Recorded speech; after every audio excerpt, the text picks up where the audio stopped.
bonjour. Nous sommes aujourd'hui au cabinet d'Iva pour avoir plus d'informations sur ce cabinet dont nous entendons tant parler dans le foncier ivoirien. Bien avant, nous allons demander aux responsables de ce cabinet de bien vouloir se présenter. Bonjour madame, nous vous remercions pour l'intérêt que vous accordez au cabinet d'Iva. Je suis M. Mohamed Lamine Dosso. J'ai été agent à la direction des affaires juridiques et du contentieux du ministère en charge de la construction et de l'urbanisme. J'ai été également chef de service dans la même direction, ensuite sous-directeur chargé des litiges fonciers, avant de devenir le directeur des affaires juridiques et du contentieux de ce ministère. Aujourd'hui, je suis le directeur des opérations du cabinet d'Iva. Quelles sont les raisons de la création du cabinet d'Iva? Le cabinet d'Iva a été créé pour pallier un manque dans l'environnement foncier privé de notre pays. Vous voyez madame, dans le patrimoine d'un individu, le terrain constitue le bien le plus important. Pourquoi? Parce que c'est le seul bien qui gagne de la valeur quand on avance dans le temps. Alors que tous les autres biens du patrimoine perdent de la valeur, le terrain gagne de la valeur. Et c'est le seul bien qui survit à la mort d'un individu. Vous voyez, un individu peut utiliser un terrain en raison de ce qu'il va y réaliser. Ses enfants vont l'utiliser, ses petits-fils vont l'utiliser, ses arrière-petits-fils vont l'utiliser et le terrain est là jusqu'à la fin des temps. Vous comprenez donc l'importance de ce bien. Je suis sûr. Cependant, dans l'environnement foncier de notre pays, la récurrence des litiges fonciers met en danger ce bien aussi important de ce patrimoine. Le volume des litiges fonciers est de plus en plus croissant depuis quelques années. Et d'ailleurs, à cause de la récurrence de ces litiges fonciers, des institutions et des investisseurs sont même allés jusqu'à dire qu'en Côte d'Ivoire, s'acquérir un terrain, c'est s'acheter un procès. Au regard donc des conséquences des litiges fonciers et des contestations foncières sur les individus, sur leur économie, nous nous sommes dit qu'il était intéressant que des sachants puissent sortir du ministère, s'organiser dans le privé et accompagner ces investisseurs-là pour éviter de mettre en danger leur investissement. Donc en résumé, le cabinet d'Iva est un cabinet qui a été créé pour accompagner les investisseurs, pour les prémunir contre les conséquences qui pourraient résulter donc des litiges fonciers, donc en d'autres termes, pour sécuriser leur investissement foncier face, n'est-ce pas, à la situation que nous connaissons tous dans ce pays. Beaucoup d'entreprises interviennent dans le domaine foncier en Côte d'Ivoire. Quelle est la particularité du cabinet d'Iva? Effectivement, madame, nous sommes conscients, il y a beaucoup d'entreprises qui interviennent dans le foncier en Côte d'Ivoire, mais sauf que ces entreprises interviennent chacun dans son domaine.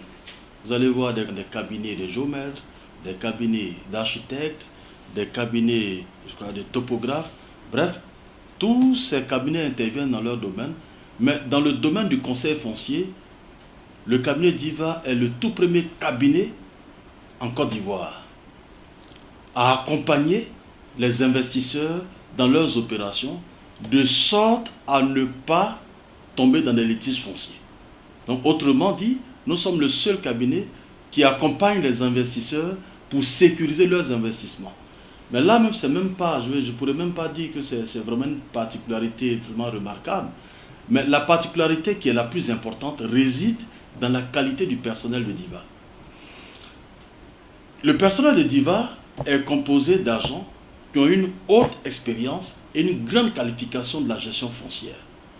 À cause d'abord de leur formation, mais surtout à cause de ce qu'ils ont servi au ministère donc, de la construction de l'urbanisme et dans diverses directions à des postes de responsabilité importants.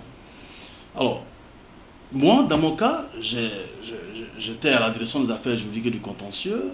Il y a des agents qui étaient à la direction du domaine urbain. Il y a d'autres qui étaient à la direction de l'urbanisme. Vous voyez donc que tout le ministère de la construction est représenté au sein de ce cabinet. En dehors de ça, le personnel donc, du cabinet d'Iva, n'est-ce pas, a une bonne connaissance des litiges fonciers. Or, celui qui a une bonne connaissance des litiges fonciers, des causes des litiges fonciers, est la personne la mieux outillée pour prévenir ces litiges-là. C'est pour ça d'ailleurs que nous faisons le conseil. Voyez-vous. Et dans nos cabinets également, il y a des personnes qui ont une très bonne connaissance des procédures foncières parce qu'ils ont servi dans la direction qui est dédiée, n'est-ce pas, à cette activité-là.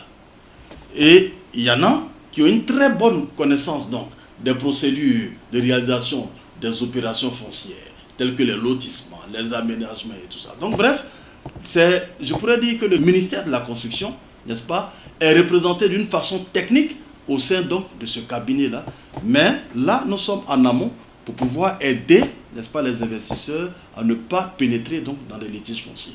En dehors de ça, des membres du cabinet d'IVA ont été les représentants de l'État devant toutes les juridictions en matière domaniale. Ça veut dire que lorsqu'il y avait des procès ou bien des procédures contre l'État, il y a des membres du cabinet d'IVA qui ont représenté l'État durant des années, j'allais dire même plus de 5 ans, devant ces procédures-là. Donc naturellement et logiquement, ils ont appris.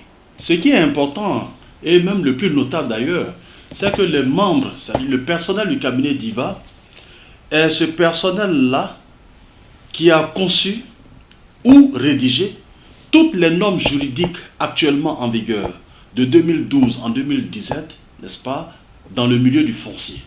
Aujourd'hui, quand on parle d'ordonnance ACD, de décret ACD, ce sont les membres du cabinet d'IVA qui l'ont rédigé. Quand on parle de décret sur la purge, on parle de décret de création de l'ONAD, le guichet unique du permis de construire. Bref, je veux dire, toutes les normes juridiques aujourd'hui qui sont en vigueur au sein du ministère de la Construction, qui datent d'après 2011, ont été créées par les membres du cabinet d'IVA. En dehors des règles, en dehors des normes juridiques. Quand je dis normes juridiques, je parle de décrets, lois, ordonnances et tout ça, tel que je viens de les citer. En dehors de ça, les procédures administratives aujourd'hui internes au sein du ministère ont été conçues et mises en œuvre par le personnel du cabinet d'IVA. Quand on parle aujourd'hui d'abandon de droit, l'abandon de droit a été conçu et mis en œuvre par un membre du cabinet d'IVA.